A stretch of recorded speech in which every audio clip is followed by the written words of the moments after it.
सबके मन में एक सवाल है कि यह युद्ध रुकेगा कैसे? क्या पुतिन युद्ध रोकेंगे? यूक्रेन के राष्ट्रपति वीडियो जारी करके यह संदेश दे रहे हैं कि वो पुतिन से बातचीत करना चाहते हैं। खबर यह भी आई कि पुतिन बातचीत के लिए तैयार हैं, लेकिन इसके लिए रूस की एक शर्त है। पहले यूक्रेन की सरकार को सरेंडर करना होगा। क्या यूक्रेन रूस की शर्त मानेगा? और अगर ऐसा नहीं हुआ तो क्या पुतिन को युद्ध रोकने पर कोई मजबूर कर सकता है? रूस का युद्ध स्टाइल है क्या, और पुतिन का टॉप सीक्रेट इस युद्ध स्टाइल में छिपा है?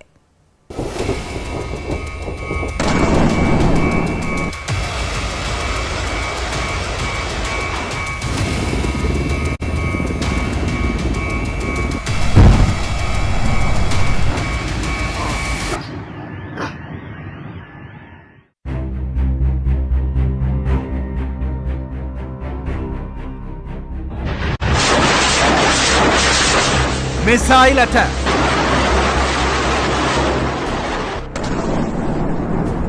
एयरबेस पर हमला, गरजते टैंक, बरसते फाइटर जेट,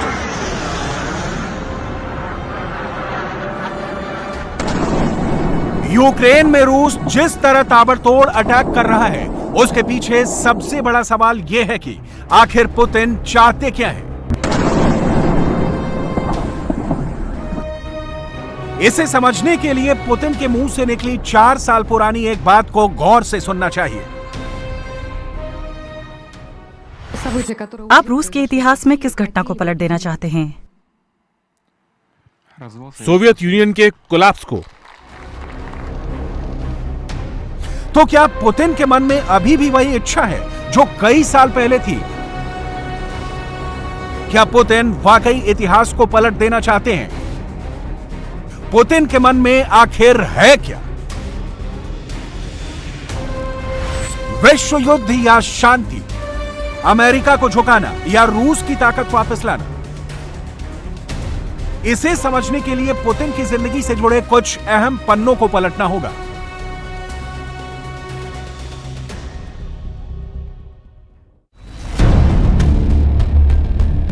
पुतिन वो शख्स हैं जिनके दिमाग में बचपन से ही कहीं राष्ट्र प्रेम की भावना घर कर गई थी। कहते हैं कि पुतिन जब स्कूल में पढ़ रहे थे तभी वो देश के लिए कुछ करना चाहते थे। स्कूल की पढ़ाई पूरी करने से पहले ही उनके मन में यह आ गया था कि उन्हें किसी न किसी दिन सोवियत गुप्तचर सेवा में शामिल होना चाहिए। आज पुतिन की शख्सियत की वही झलक उनके देश में दिखती है। पुतिन कहते भी हैं, अगर किसी से लड़ाई फाइनल है तो रुकना नहीं चाहिए।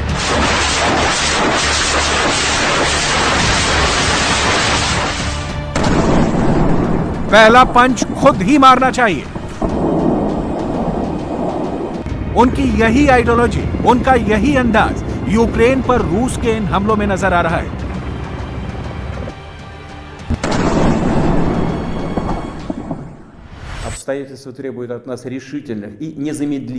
यूक्रेन में ऐसे हालात पैदा हो गए थे कि हमें तुरंत एक्शन लेना पड़ा।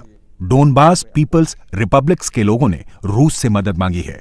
पिछले 8 साल से यूक्रेन की सरकार इस क्षेत्र में नरसंहार और लोगों का दमन कर रही है।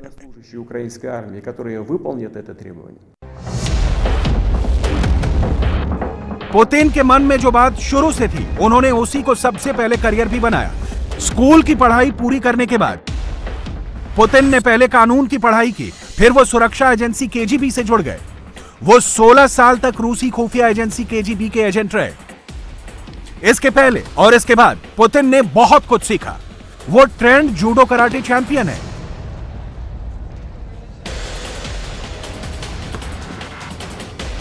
एक शानदार घुड़सवार है। फुल स्पीड में स्पोर्ट्स बाइक दौड़ाते हैं, हवाई जहाज भी उड़ाते हैं। टाइगर के सामने भी वो डरते नहीं, बल्कि उसे काबू में करना जानते हैं। वो स्कूबा डाइवर भी है।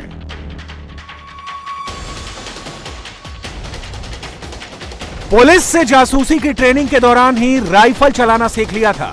वो सभी तरह की राइफल चला सकते हैं। लेकिन सच्चाई यह है कि पुतिन की जिस मजबूत छवि को आज दुनिया जानती थी, उसका बैकग्राउंड एक साधारण मिडिल क्लास फैमिली है।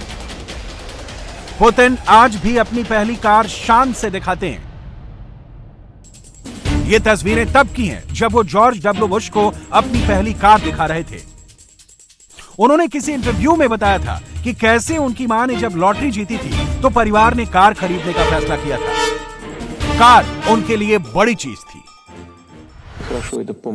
मुझे याद है कि जब मेरी माँ की लॉटरी निकली थी तो उस वक्त परिवार में बड़ी चर्चा हुई थी कि कैसे इस पैसे को खर्च करना है। वो मीटिंग किसी मिलिट्री काउंसिल की बैठक जैसी थी। मेरे माता पिता साथ में बैठे। अचानक माँ ने कहा कि क्यों ना अपने बेटे के लिए कार ले ली जाए। आप सोच सकते हैं कि मेरे परिवार के लिए वो कितनी बड़ी बात थी। हम ये भी नहीं जानते थे कि हम कार के लिए ईंधन खरीद पाएंगे या नहीं, लेकिन हमने फैसला लिया और वो अद्भुत था। पुतिन की तमाम तस्वीरों में उनकी जिंदगी की झलक तो दिखती है, लेकिन उनकी मजबूत इमेज के पीछे की वजह समझने के लिए 30 साल पहले चलना होगा। कई दशकों तक जिस सोवियत संघ का पूरी दुनिया पर दबदबा रहा, वो 1991 में टूटकर बिखर गया। ये उसी वक्त की तस्वीरें हैं जब यूएसएसआर का विघटन हुआ। पुतिन उस वक्त करीब 39 साल के थे। उन्होंने अपनी आंखों से सोवियत संघ को 15 देशों में बंटते देखा था। पुतिन उस वक्त जासूस के तौर पर विदेश में काम कर रहे थे, लेकिन सोवियत संघ के टूटने के बाद उन्हें रूस लौटना पड़ा। पुतिन आज भी याद करते हैं कि 1991 में अपना खर्च चलाने के लिए उन्होंने कैब ड्राइवर बनने तक के लिए सोच लिया था। सच बताऊं तो मैंने उस वक्त कैब ड्राइवर बनकर कुछ पैसे कमाने तक की सोच ली थी। मैं मजाक बिल्कुल नहीं कर रहा हूं। उस वक्त मुझे अपना घर चलाना था, मेरे 2 बच्चे थे और मुझे उनके लिए पैसे भी कमाने थे। 1991 की वो घटना पुतिन कभी भूल ही नहीं पाए। ना ही उनकी लाचारी और ना ही सोवियत संघ का बिखरना। सोवियत संघ के टूटने के बाद दुनिया के मानचित्र पर 15 नए देश आ गए। ये देश थे Armenia, Azerbaijan, Belarus, Estonia, Georgia, Kazakhstan, Kyrgyzstan, Latvia, Lithuania, Moldova, रूस, ताजिकिस्तान, तुर्कमेनिस्तान, यूक्रेन और उज्बेकिस्तान। यूक्रेन से रूस को सबसे बड़ी दिक्कत इसलिए हुई क्योंकि वो शुरू से ही यूरोपीय देशों के करीब जाने के लिए बेताब था। ये नाटो का हिस्सा बनना चाहता था और यूक्रेन के नाटो का हिस्सा बनने का मतलब था कि रूस के दरवाजे तक नाटो देशों की पहुंच। 2014 में भी पुतिन ने यूक्रेन पर हमला किया। रूस ने यूक्रेन से क्रीमिया को छीन लिया। उस वक्त यूक्रेन के 2 इलाकों में खूब बवाल मचा था। ये दोनों इलाके थे डोनेत्स्क और लुहांस्क। उस वक्त तनाव खत्म करने के लिए मिन्स्क समझौता हुआ था।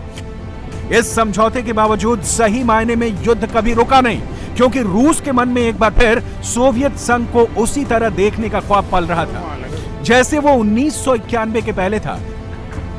जैसी तस्वीरें आज नजर आ रही हैं, उस वक्त भी कुछ ऐसा ही मंजर था। अमेरिका तब भी रूस का विरोध कर रहा था और वो आज भी रूस का विरोध कर रहा है। यूक्रेन उस वक्त भी परेशान था और यूक्रेन आज भी नाटो देशों के समर्थन के बावजूद युद्ध को अकेले झेल रहा है। दुर्भाग्य से हमने पहले ही दिन अपने 137 नायकों को खो दिया है, जिनमें 10 अधिकारी भी शामिल थे। 316 घायल हैं। मुझे पता है कि मेरे बारे में बहुत सी फर्जी खबरें फैल रही हैं, जिनमें ये खबर भी शामिल है कि मैंने कीव छोड़ दिया है। मैं राजधानी में अपने लोगों के साथ रहता हूँ। हमारी जानकारी के मुताबिक दुश्मन ने मुझे टारगेट नंबर 1 और मेरे परिवार को टारगेट नंबर 2 के तौर पर लिस्ट किया है। वो राज्य के मुखिया को समाप्त करके देश को राजनीतिक रूप से नष्ट करना चाहते हैं। आज हम सभी ने मॉस्को से सुना कि वे अंत में बात करना चाहते हैं। वे यूक्रेन की तटस्थ स्थिति के बारे में बात करना चाहते हैं। मैं अपने देश के सभी साथियों से कह रहा हूं कि अभी हमारे राज्य के भाग्य का फैसला हो रहा है। मैं उनसे पूछ रहा हूं कि क्या आप हमारे साथ हैं। वे जवाब देते हैं कि वह हैं, लेकिन वे हमें गठबंधन में लेने को तैयार नहीं हैं। हम अपने देश के लिए सुरक्षा की गारंटी के बारे में बात करने से नहीं डरते, तटस्थ स्थिति के बारे में बात करने से नहीं डरते, लेकिन हमारी सुरक्षा की गारंटी क्या होगी और कौन से देश उन्हें प्रदान करेंगे। Які конкретно країни нам їх? लेकिन सबसे बड़ा सवाल यह है कि यूक्रेन के साथ इस वक्त खड़ा कौन कौन है। अमेरिका, ब्रिटेन, फ्रांस, जर्मनी, ये वो बड़े देश हैं जो यूक्रेन के साथ खड़े हैं। लेकिन सवाल यह है कि पुतिन को रोकना क्या संभव है? क्या अमेरिका और नेटो के देश मिलकर पुतिन को रोक सकते हैं? यह सवाल इसलिए अहम हो जाता है क्योंकि अमेरिका यूक्रेन के पक्ष में रूस से खुलकर युद्ध नहीं करेगा। अमेरिका को लेकर तरह तरह की बातें कही जा रही हैं, लेकिन अमेरिका कह रहा है कि इसके लिए वो नहीं, रूस खुद जिम्मेदार है। वो युद्ध के लिए काफी वक्त से तैयारी कर रहा था और उसका सपना रूस को उसी रूप में देखने का है जिस रूप में वो पहले था। आपको खुद राष्ट्रपति पुतिन के शब्दों को सुनना चाहिए। वो इस युद्ध की प्लानिंग काफी लंबे वक्त से कर रहे थे। हमने बहुत कोशिश की कि ऐसा ना हो, वो ऐसा बिल्कुल ना करें, लेकिन वो इसकी तैयारी काफी वक्त से कर रहे थे और ये नेटो की तैयारी से बहुत ज्यादा बड़ी है। वो चाहते हैं कि किसी भी तरह यूक्रेन को अपने चंगुल में ले लें ताकि आगे चलकर वो सोवियत एम्पायर जैसा कुछ खड़ा कर सकें। यूक्रेन से आज जैसी तस्वीरें आई उससे साफ पता चलता है कि रूस की सेना पूरी तरह तैयारी करके आई है। रूसी सेना एयर डिफेंस वेपन सिस्टम को लेकर आगे बढ़ रही है ताकि यूक्रेन की तरफ से किसी भी हवाई हमले को काउंटर किया जा सके। अमेरिका का स्टैंड बता रहा है कि वो सीधे युद्ध में जाने से बच रहा है। अभी कुछ दिन पहले ही अफगानिस्तान से उसे अपनी फौज निकालनी पड़ी थी। नाटो के सदस्य देश भी वॉर को अवॉइड करना चाहते हैं। वो नहीं चाहते कि युद्ध का नुकसान वो झेले। यूक्रेन फिलहाल नाटो का सदस्य है नहीं। संयुक्त राष्ट्र भी रूस को रोकने में सक्षम नहीं है। जंग शुरू होते ही यूएन के जनरल सेक्रेटरी एंटोनियो गुटेरेस ने रूस से अपील की कि वो यूक्रेन पर हमला रोक दे, लेकिन रूस ने यूएन चीफ की अपील को ठुकरा दिया। रूस ने यूक्रेन में अपने टैंक, अपनी सेना को भेज दिया है जो यूक्रेन पर जबरदस्त तबाही मचा रहे हैं। इंडिया टीवी हर वक्त हर जगह डाउनलोड करने के लिए सर्च करें India TV news Google play store या ऐप स्टोर पर।